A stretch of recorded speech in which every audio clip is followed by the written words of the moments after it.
Muntik-muntikan ang mapanalunan ng SB19 ang Best Male Group category sa 10th Asia Artist Award o AAA.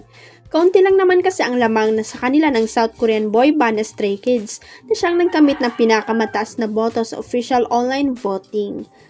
Actually, 30 minutes bago matapos ang actual voting nitong Webes ng madaling araw ay nakalamang pang SB19 sa nanalong K-pop boy band.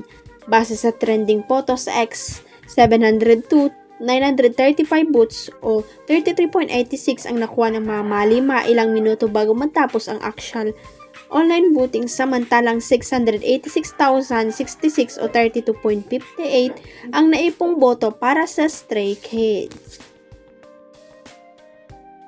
Base sa trending photo sa X o 712,935 votes o 36.86% ang nakuha ng mga malima ilang minuto bago matapos ang actual online voting, samantalang 686,066 o 32.58 ang naipong boto para sa Stray Kids.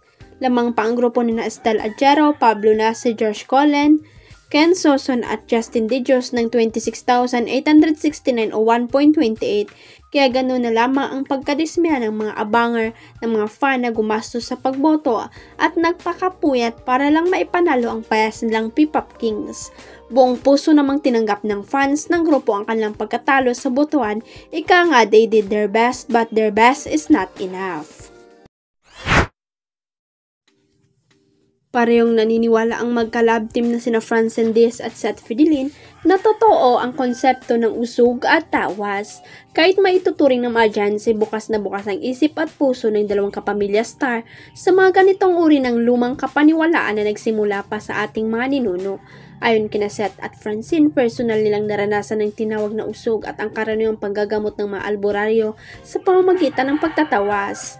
Nakachika ng bandera at ilang piling miyembro ng entertainment media ang tambalang Francet sa Intimate Frescon para sa Metro Manila Film Festival 2025. Entry nilang Shake, Rattle and Roll Evil Origins under Regal Entertainment.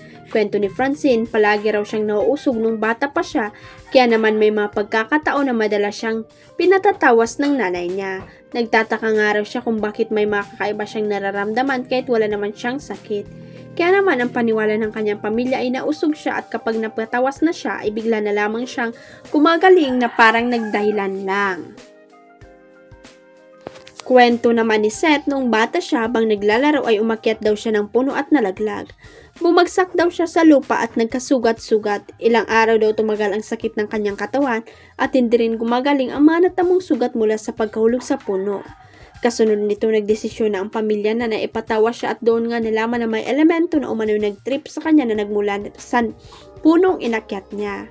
Base sa ginawang paggamot kay Seth, isang duwende raw ang nakita sa imayeng na buo mula sa tulong ng kandila na ginamit sa pagtatawa sa aktor.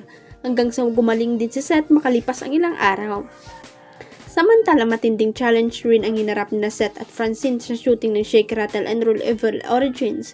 Dahil bukod sa nakakatakot na eksena ay may mga action scene din silang kanilang episode. Ayon kay Francine, isa raw sa challenge sa kanila ay ang manatiling gising sa set dahil mga kailangan nga ang super energy at extra effort sa intense nilang mga eksena.